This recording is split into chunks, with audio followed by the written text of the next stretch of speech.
Welcome to Transmissions Alt Mode, where we'll talk about all news, comics, and media related to the Transformers. On this episode, TF comic colorist John-Paul Bove is back with us again as we've got another review of Transformers EarthSpark, and JP gives us a recap on his experiences at this year's TF Nation. Today is Friday, August 25th, 2023, and this is episode 352 of Transmissions Alt Mode. Welcome to Transmissions Alt Mode, the podcast that doesn't want to see any more Transformers in EarthSpark get ghosted. I'm your host, Charles, aka Big C, and I'm joined by the excellent Transmissions team. Jeremy, aka Yakko. Hey, how's it going? Comics colorist and color commentator, John-Paul Bove. Buenos dias. And Apollo, aka Robo Apollo. Hi, everybody. Let's talk Transformers. All right. As always, we start off the show by thanking our Donatreons, those lovely people who support us on Patreon and PayPal. We thank you all so much for your continued support. It helps us keep the show going. We're past the 10-year mark, so we're and the train is still on the tracks. So thank you for helping us stay upright and keeping things going. So if you are already a Donatreon, thanks so much. If you'd like to become one, just go to transmissionspodcast.com/support, and that's where you can sign up.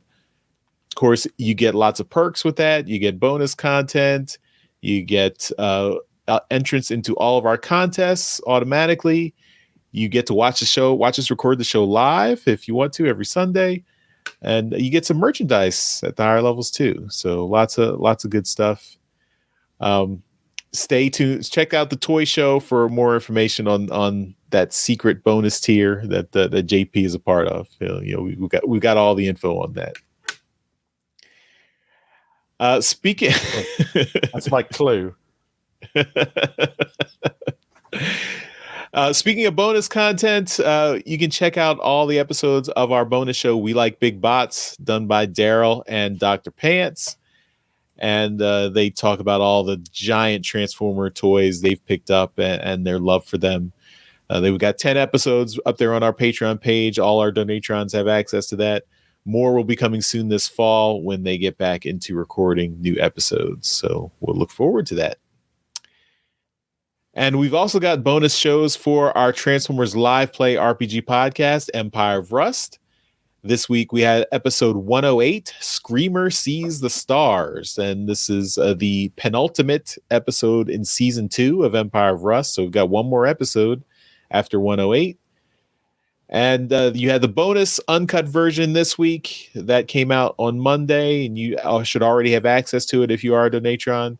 And this coming Monday, August 28th, will be the regular version of that episode that will drop on our main Empire of Rust feed at transmissionspodcast.com/rust. That's the free feed for everyone who's listening to that show. So enjoy Empire of Rust. We've also got our Toy Hacks code for August. This is for our friends at toyhacks.com. You can get 15% off all your orders at Toy Hacks with our code TFMP08. Again, TFMP08. You can get a 15% off everything at toyhacks.com. Cannot be used with other promo codes, but can be used with your Robo Points. So look for that. Also, you can use it with your gift certificates if you won some gift certificates from us in the past for toyhacks.com. Take advantage of that and use our code. So you can help us and help out the show, help out Toy Hacks, and help out yourself with some discount stickers. All right, now this is a review show for Alt Mode. We do have a couple of things we want to discuss before we get into the review. So we do have a little bit of comics news.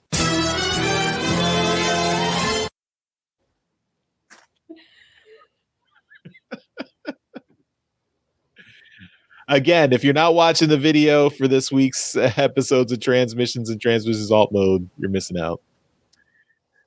All right. So this week, or last week, I should say, we had the issue 3 of Void Rivals, the new Skybound comic that is part of the Energon universe, which has ties into Transformers. And at the end of that comic, there was a little addition. They had an actual preview of the first 3 pages of the new Transformers comic, which is not out until October. So these 3 pages introduce Spike and his friend, who was not named. I think it was a woman, but we don't have a name. If I go by the old Marvel comics, it could be Jessie. That would be my guess, but or it could be Carly from the old cartoon. So what was the one from IDW that I just Verity? Oh, Verity, yeah. That'd be cool. Mm-hmm. Yeah. I'm rereading and I'm still in the part where she's in it. And I don't know why I couldn't remember. But it's interesting. So, I mean, it looks like we're going with a back to basics, like the real G1 old school origin of the Transformers crashing on Earth and being dormant for unspecified amount of time. I don't know if they're sticking with 4 million years. We'll have to wait and see. But in this version, Spike and his friend actually discover the Transformers still dormant. So this is even before the Autobots and Decepticons come back online. They discover them. Where I don't know if I can zoom in. I just checked my book just to make sure. Oh, But- yeah, zoom in on that. Let's see. There's a Oh, plane. Oh, So it's interesting. So Jetfire, maybe? yeah. Interesting. Mm-hmm. And we know the cast from what's been announced, but there's many characters in here that are not in there. Like clearly, I think, well, actually, no, I thought that was Megatron here, but it's part of either Optimus or Starscream. So I don't know. yeah. Starscream and Optimus, definitely. Mm-hmm. We have Yeah. Can't Ratchet, see the background. Ironhide, Bumblebee, Soundwave. Tasmania Kid is in there. Yeah. He got squashed under Optimus. Yeah. But it's interesting because we know from the first issue of Void Rivals that had Jetfire, he did not have an Autobot or Decepticon symbol. No. So if Jetfire is coming and discovering the Ark here, he could be, since he probably was dormant before the war started, at least he could say, "Oh, I'll just revive everyone." And then when they all wake up, it'll be like, "Oh, wait, there's a Which war." is what Teletran 1 did. Mhm. Yeah. I mean, That's interesting. So we will have to wait and see where, this is coming in October. So we still got a couple of months, but it's still interesting to just see this little taste of the first issue of Transformers. So Mhm. It looks Yeah. really good, I think. Yeah. mhm. I'm excited. Yeah, Daniel Warren Johnson's artwork looks really good, and the Mike Spicer is the colors there. So and he's all Daniel Warren Johnson also writing the story. So we'll have to see. Okay, well, now we're going to get into our review. And as said in the intro, we're doing a review of Transformers EarthSpark. So this episode we are reviewing is episode 14 of season 1 of Transformers EarthSpark, Security Protocols.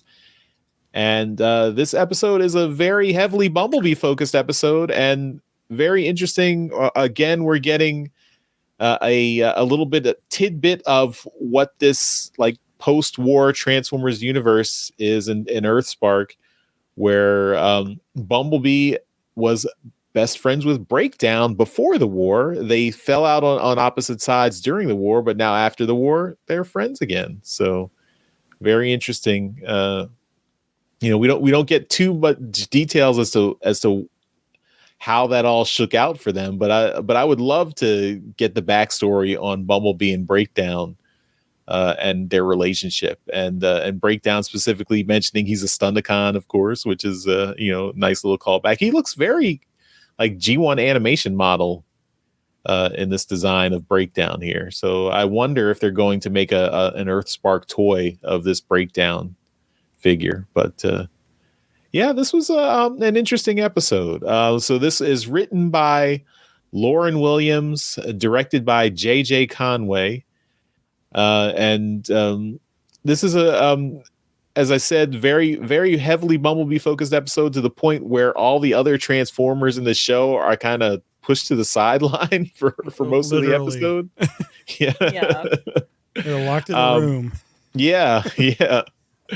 But it's we get a little bit more on Bumblebee's backstory, although frustratingly not enough to really understand what's going on.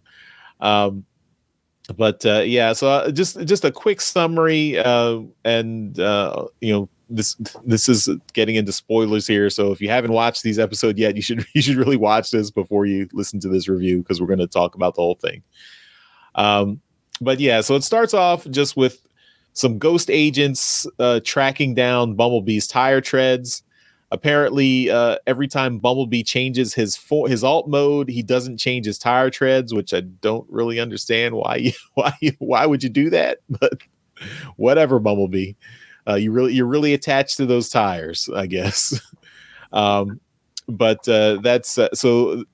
This is a point that lets Agent Schloter track down Bumblebee, because they've got him basically they've tracked every alt mode he has, even though Bumblebee is apparently supposed to be dead. Like he for some reason, we still don't get information about why the Autobots faked Bumblebee's death at the end of the war.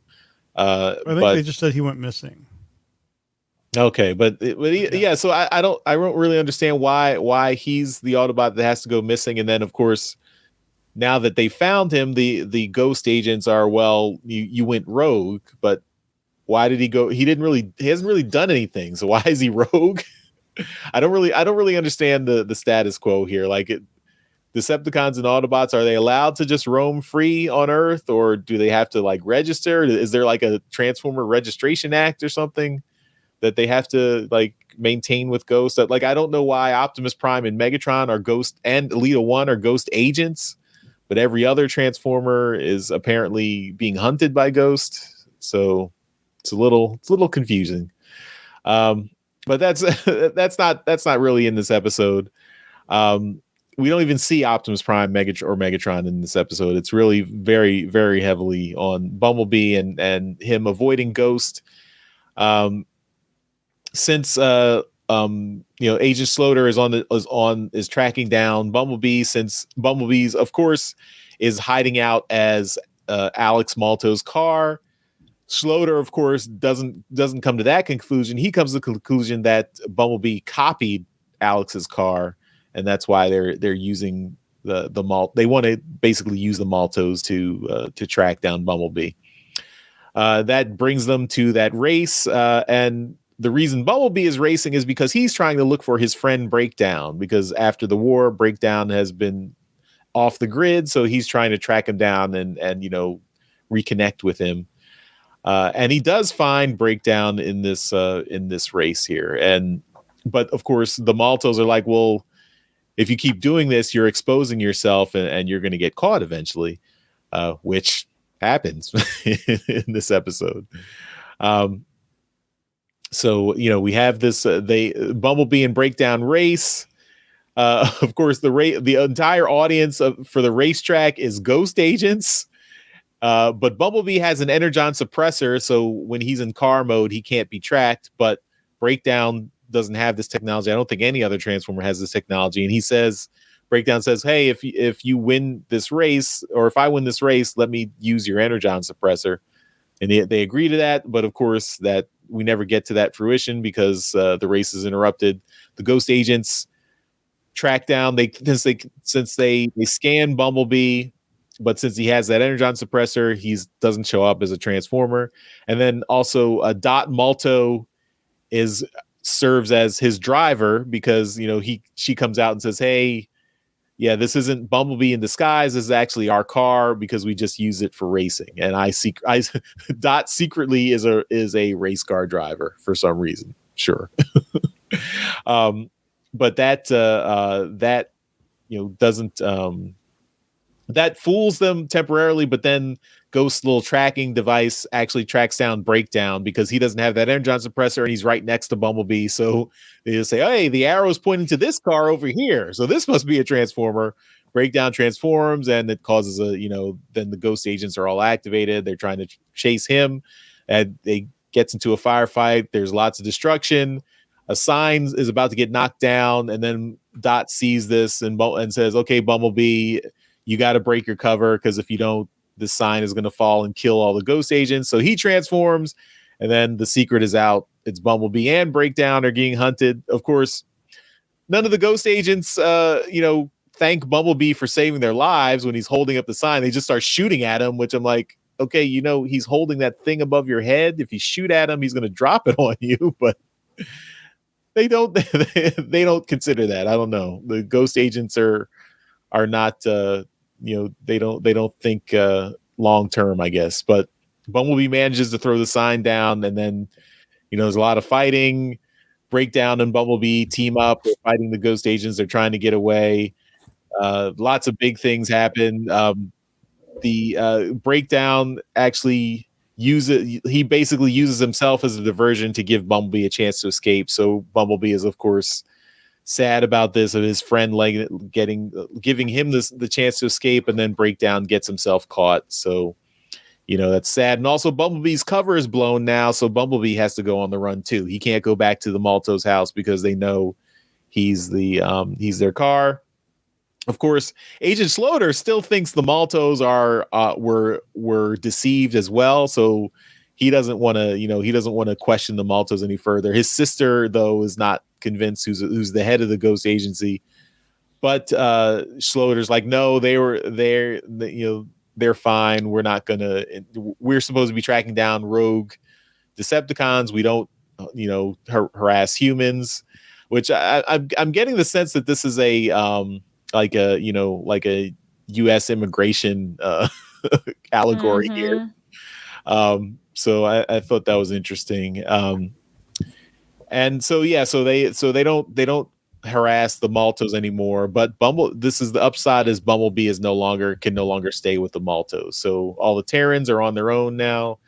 And if you're wondering what happened to the Terrans this whole episode, they were trapped in a closet. So at the beginning of this episode, they were training. There's a little subplot with Twitch getting very anxious about all this. She says, we have to train harder and harder and harder because I don't want my family to be in trouble. I feel like I have to do everything myself and keep my family safe.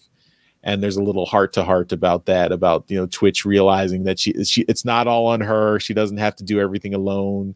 All her family are there to support her as well. But they're doing this in a bunker because when they go to hide from the Ghost agents who were originally looking over the Malto family ranch, they went and hide in Nightshade's bunker. But Nightshade accidentally set the timer. It doesn't unlock in 10 minutes. It unlocks in 10 hours. So they were stuck there for the whole episode while everything else is going on. So, to be honest, who hasn't made that mistake? Yeah. None amongst us can claim we haven't been there. Yeah. So that's pretty much everything in this episode. I gotta say, I thought episode 13, the previous episode, was a little bit more interesting for me. This one was very Bumblebee heavy, but then I didn't get the information that I was still curious about what's going on with Bumblebee, why he's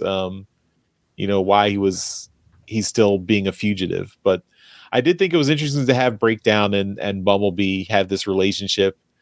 And I'm curious to see how this unfolds with the rest of the season, with now Bumblebee having to be on the run. So, but yeah, I do think last week's episode was when we did episode 13 with Nightshade and Tarantulas. That was a little bit more surprising, more interesting episode, and kind of having a very different take on Tarantulas in that previous episode was very interesting. So I'm ranting now. We're talking about episode 14, not episode 13. So sorry about that. But but Apollo, what did you think of this episode? I liked it. I wanted more on the relationship backstory between Breakdown and Bumblebee, though. Like, I was like, Yeah. oh, I want to hear more about this. Like, um, and yeah, and I mean, it was all right. Like, I enjoyed it. I thought it was entertaining. And I liked that part of it the most. It was pretty interesting how they did sideline like the rest of the cast pretty much just for this one episode, which is really weird because there's not Yeah. a lot of episodes in this show. And it's like, okay, why are they doing this plot wise? Because I really don't feel like it moved the plot forward very much, Yeah. in my opinion. Like, you do get to see a little bit that Twitch is starting to take on kind of like this leadership role, like, in the family, about making sure like everyone's safe and taken care of, and you pointed out that Charles, that like, they're like, oh, you're not alone, you're okay, but she's still like having frustrations over this. Like, at the end, like, she's holding her blades and just like throws them on the ground because she's just so upset about Bumblebee not being able to return back home to them. And you do get to see, like, how the dynamic between that agent, I think his name is actually John. I don't remember his last name, but him and Schloeder. Schloeder and the head of Ghost, how, she's more suspicious of the Maltos, and you can kind of tell that she really doesn't care about if that Bumblebee is an Autobot and not a Decepticon, whereas her brother is just like, oh yeah, like, he's is more easygoing in that regard. So it's just pretty interesting. But yeah, there's just some stuff with the show, like, I like it, but then it's just like, it doesn't make sense. Like, those guards, those ghost agents shooting at Bumblebee. It's like, this doesn't make sense. Like, it's like, this does not make sense to me, but okay, I'll let it go, but yeah, so those are my thoughts on it. Yeah, I mean, I still don't understand. Like, okay, the war ended, but why are all Decepticons still fugitives? Like, I can see like some Decepticons, like Decepticon leadership, like, the really bad guys like Starscream or Shockwave. Yeah, they might be war criminals, but like, is every rank and file Decepticon currently a fugitive, or like, what is the like? How did they lose the war? If are they all like, But I don't know. That's maybe there are answers at the rest of the season, so I haven't watched the rest of the season, but we'll see. JP, have you been watching the show very much, or have you watched the show? And what did you think of this episode? I have watched the show. I haven't watched much of it. Just time's been a problem. I did go to watch this episode, but then I decided I had some problems getting it to play.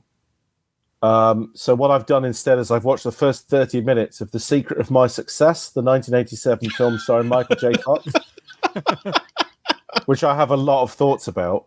And if you remember, Michael J. Fox plays Brantley Foster, who is pretending to be Whitfield in his uncle's organization, but he doesn't know that because he wants this executive level finance job.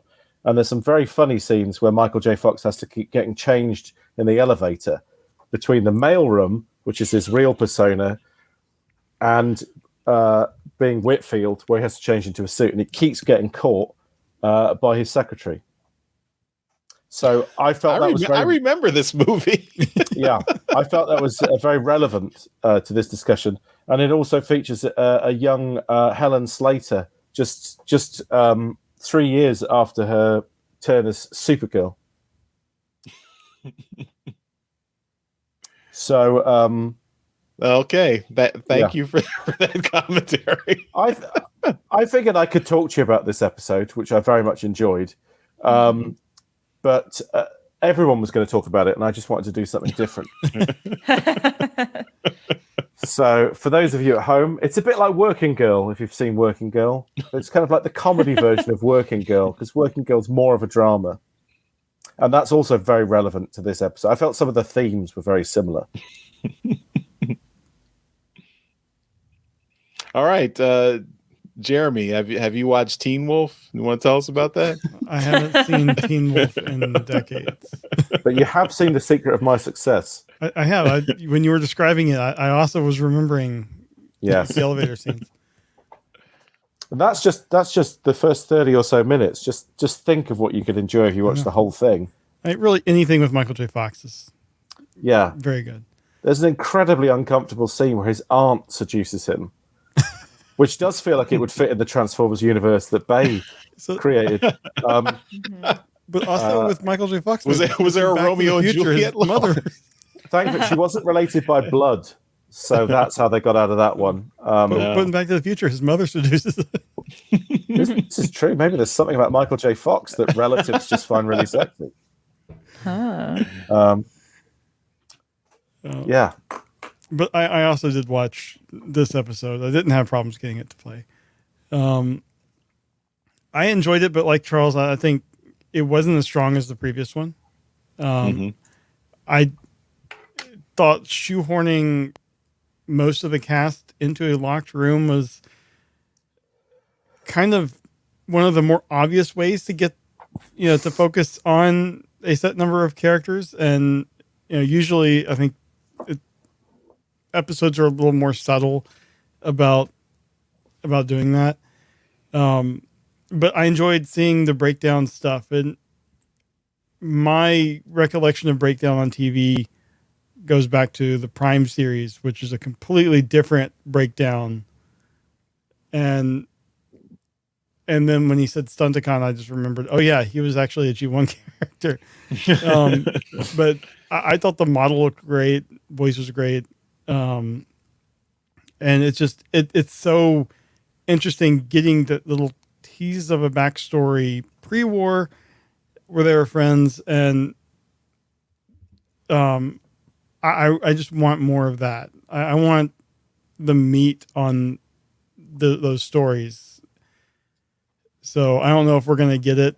I also haven't watched past this episode, but that's the stuff I really want from EarthSpark, because I really think they have set up an interesting world here, but we don't know all the rules, and I want to know that. Like with Robots in the Skies and More Than Meets the Eye, when those were happening in the comics, it immediately, within the first few issues of Robots in the Skies, it set up the post-war status quo on Cybertron.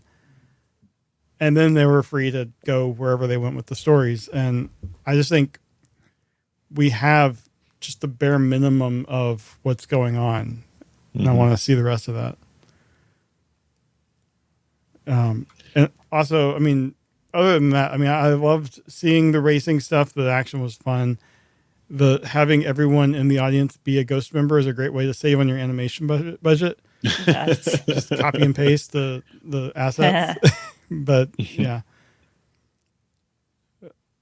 But the show still is, it's a lot of fun. It's just, this one didn't have a ton of meat on the bone. Mm-hmm.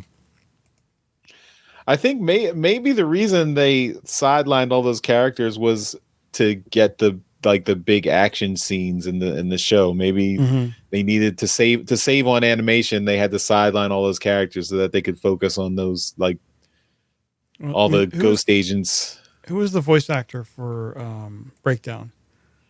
Roger Craig Smith. He might have. I think he's called for a little bit more money. I'm guessing. Also of note, Breakdown's car design, or his robot design, was designed by Nick Roach. Oh, cool. Because I always forget he's working on the show. Mm-hmm. Yep. My boy. Yeah. Yeah, Roger Craig Smith He was in Robots in Disguise. He did Jetstorm, Slipstream, Air Razor, Blastwave, and Major Mayhem. If you're wondering what he looks like. Okay. He That's his stands natural hair Sonic. colour. But he wasn't in The Secret of My Success. No. He was not. Which is really what we're here to talk about. Is it? He's the longtime voice of Sonic the Hedgehog. Okay. Yeah. So, Interesting. I mean, it was a great voice. Yeah. All right. Well, I was just waiting just long enough. Yeah. You leave that pause. So is anybody else going to speak? This is like the nightmare of the pandemic all over again. Are you? Yes. I'll just wait a little bit longer. See if you're going to speak. Yeah. I was just going to say very different voices. So I always like it when a voice actor really can do a range things. There's certain voice actors you think you kind of recognize them from everything they're in, because either they keep having to play the same character or not. Yeah. And there's a few. My brain's gone dead at the minute. A few of the Beast Wars guys, you could not tell they were the same character, or the actor was playing multiple characters. But yes, so no, I was surprised. If I have to talk about this episode, I thought it was great. I thought it was really well done. I liked what I like about this show so far, of the limited amount that I've seen, is that you do not know. Like the character interactions can be so different because it's a completely different status quo, and that always has the potential to be, I don't know if I'm going to get on with this. But actually, for me, I've really enjoyed it from minute one. I'm like, okay, this is all completely different.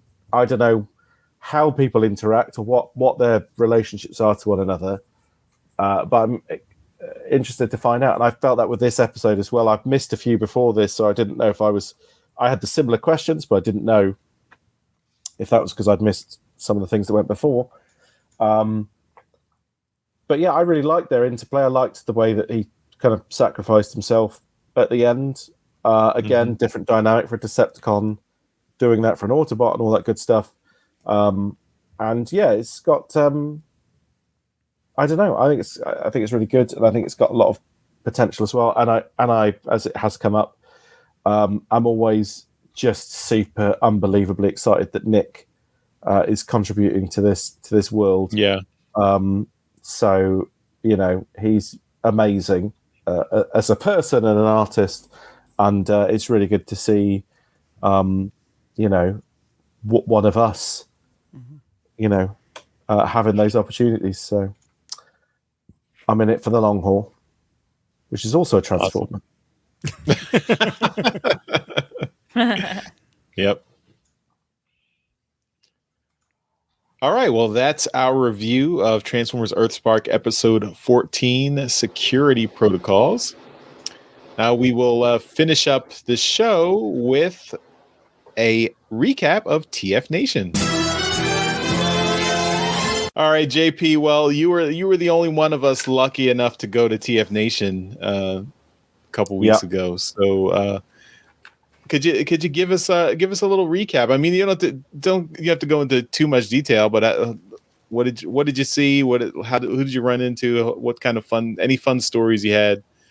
Just give us the 5-minute recap of your experience there. Well, it all started with a screening of The Secret of My Success at the beginning. The first 2 hours. It was really, really good. So it's now, as has been for the last couple of years, it's now a 3-day event effectively, with Friday is sort of slightly more chilled out. And there is usually a screening of Transformers the movie. Or The Secret of My Success. I've been lobbying very hard for The Secret of My Success. I think we can agree that it is perhaps the greatest Herbert Ross film that any of us can think of. So I got there reasonably early because I like to kind of talk to people and hang out and chill out and stuff. And once you get to Saturday for it's very intense. So Saturday I got to see nothing. I got to see no one.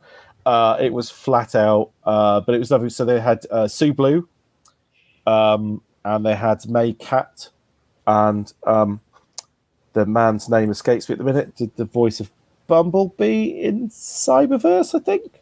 Jeremy Levy. Yeah. There you go. Like Jeremy. a young Paul Rudd. Is what it looks. They're all very, very nice. Paul Rudd. Sorry. So Paul Rudd. You said a young Paul Rudd. He is he's somehow younger than Paul Rudd. Paul Rudd isn't aging, but at one point he was younger than he is now. But yes, so they were all very nice. I got to meet Sue Blue, and I did a print for the show, which obviously I don't have anywhere near me, but I do have a clothes peg and a toothbrush, and all sorts of things that are very useful to just in case Charles mentioned them. And she really liked it. I did like a framed version that lights up. I do this for a few of the shows, and she was like, "Oh, this is great," which is lovely. So she seemed very nice. And then there was a panel on the Sunday, which was about the stamps and sort of the behind the scenes of. I went through some of the many different versions that I coloured a few thousand times. But it was nice to actually be able to show people the different versions and why that we went from A to B to, as you might say, Z, when it is actually correctly Z. Yeah, it was, to be honest, it was one of those shows that went so fast, and then everyone got COVID. I didn't get COVID because I'm starting to think that I'm God. No, somehow I have managed to avoid it. I'm touching the wooden table. You can't see this. I can't pan the camera down because then you'd see how little I'm wearing. I'm touching wood because I don't want to get COVID. And yeah, an amazing cosplay contest which they have every year. The standard of the entries is bonkers. Yeah, I didn't get to see an enormous amount of the other like evening stuff just because I had my son there and my wife, so I would go do other things there. But the most exciting thing for me was that my boy Jacob and Nick Roach's son Daniel got on like a house on fire, and that's awesome. Delightful to watch them just chilling out, playing on their Nintendo Switches together and having meals with them and stuff. So that was great. So for me, TF Nation for me is always about the people, and actually all Transformers conventions for me are about the people.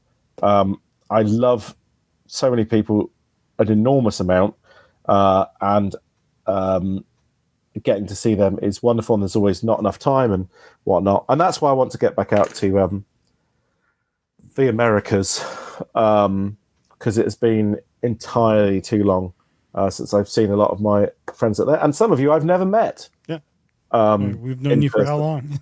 I know it's been a decade, and I have not actually, pressed the flesh.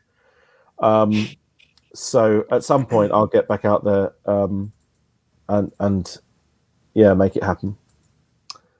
That was so. Yeah, my TF Nation experience is I didn't get to see very much that was Transformers related, but I did get to speak to lots of lovely people and hang out with them, and Transformers came up occasionally. Very nice. Cool. So yeah, you should get out. You should come over. We want to. It's a long-term goal. Yeah. Make it happen. If we get that glazed ham tier in, if that happens, then definitely. Then I think there's money for me to go there, and then I'll bring you guys back afterwards. It'd be fantastic.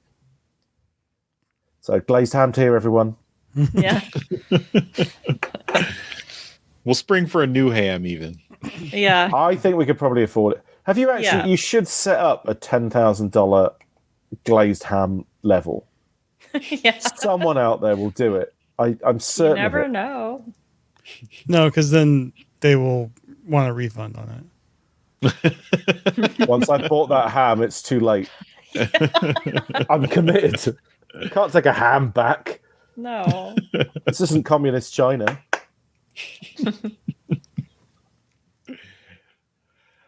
All right. Well, with that, I think we will close this episode of Transmissions Alt Mode. Again, thanks to everyone for watching and listening. And as always, at the end of every episode, we give a shout out to our masterpiece donatrons. These are the folks who continue to support the podcast at our second highest level on Patreon. So thank you once again to John 4X11 Good and Demon Tech 82. We really appreciate your support. That's why we give you a shout out in every episode. And you guys are awesome. And Apollo, thanks again for coming back on the show. Why don't you tell everyone where they can find you online? Thanks. It's always fun to be here. So I'm on Blue Sky now. We talked more about that in the toy show. I'm at Robo Apollo, so find me on there. I'm still on Twitter for however long that lasts, and also Instagram. So, and my username on all of those is Robo Apollo. Awesome. And JP, yeah, it's always a pleasure having you on. We've had you on the whole week, so for anyone who missed the toy show, you can tell everyone where they can find you and your stuff online. Yeah, I am still on Twitter. It's like being inside the Hindenburg. And as at Wordmongerer, I'm on Facebook. I'm also on Instagram, although I don't post there anywhere near as much as I should. And I'm also on Tumblr. Does anyone do that anymore? Is that still a thing? Do people still tumble? It still exists. I don't know how many people are using it. Yeah, I mean, my heart exists. I don't use it. But yes, so and yeah, go watch the other thing. Yeah. And then there's the information's there. You owe it to yourself, really. If not, you've just let me down. You've let Charles down. You let Jeremy down. You've let Apollo down. We're not angry. We're just disappointed. And that's really worse. It is, in a lot of ways, it's worse. Yeah. So, I heard the clanging chimes of doom there. I bumped a Coke can. Ah.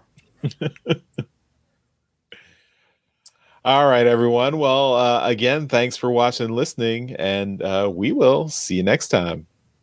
Bye-bye. Bye-bye. Bye. Later.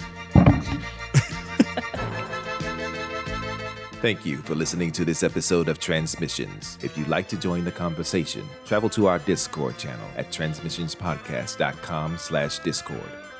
Want some cool transmission swag? Feast your eyes on our transmissions gear at transmissionspodcast.com/shop. If you'd like to support our podcast, go to transmissionspodcast.com/support or tell your friends about our show. We'll see you next time.